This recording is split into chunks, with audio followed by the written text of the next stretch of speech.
What's going on, guys, and welcome back to the channel. In 1998, a roller coaster opened that would pave the way for its model and strike the world with one of the newest and most innovative concepts yet.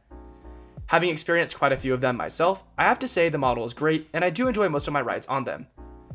That said, today I want to focus on the one that started it all and give you a brief history of its design as well as its installation. With the drop over double its height that reaches nearly 90 degrees, today's coaster has been deemed one of the most photogenic rides of all time and remains an icon for its park and the coaster community. I think it's great and believe it definitely deserves some credit on top of a pretty cool history. So what is it and where did it come from?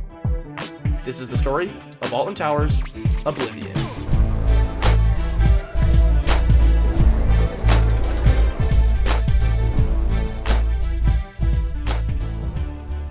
According to Walter Bolliger of roller coaster manufacturer Bolliger & Mabillard, development of the dive coaster began between 1994 and 1995 for a project headed to Alton Towers.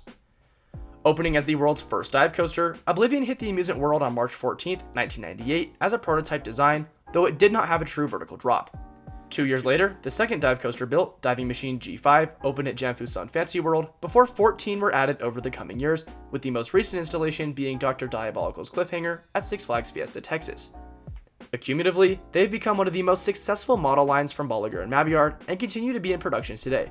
But focusing on Oblivion at Alton Towers, as mentioned, it opened on March 14, 1998 as a prototype design, and was perhaps the first coaster in the world to have a drop over double its height. Yeah, a drop over double its height. Though it only stands at 65 feet, the ride deceptively takes riders 115 feet below the surface of the earth, making for a total drop height of 180 feet. An extensive advertising effort, which included appearances on Blue Peter, news networks, and cereal boxes, was run in conjunction with Oblivion's release, as well as memorabilia such as its own line of deodorant. At a total, the ride's construction was reported to have a whopping cost of $14,500,000.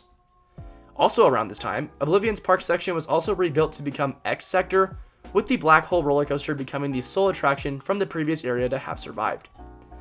To open with X Sector, Energizer, and Enterprise, Alton Towers also relocated and rethemed two already existing rides from different parts of the park. Now, despite the Oblivion's claims to be the world's first vertical drop roller coaster, it reaches only 87.5 degrees, just shy of 90. This was a result of the lack of a springy wheel assembly in the trains, which would make the change from vertical to horizontal very uncomfortable for riders. That said, the ride was still an awesome concept, but unfortunately received some other controversy for being too short, which it still gets today. Following the drop, the ride makes a left-hand turn before dipping into a final brake run, amounting to just a total ride time of 13 seconds once the train leaves the lift. Despite this, Oblivion has become and continues to be an icon in the coaster world, and is often a bucket list attraction for a lot of thrill seekers. As of 2022, the ride was placed number 267 in the world for best roller coasters, though the general public generally receives it better than most enthusiasts. What do you guys think? Does Oblivion deserve more or less praise, or is it just right? Today there are coasters in the dive coaster category that exceed 90 degrees, so if you think Oblivion's been washed out, let me know. Just curious to see where it sits. That does bring us to the end of this video though, so if you did like it, please feel free to like and subscribe. Anything you'd be willing to do helps, so I appreciate it. Leave any suggestions down below as well, and stay tuned for another video coming in a couple days. Until then, thank you all for being here, and we'll see you all there. See ya.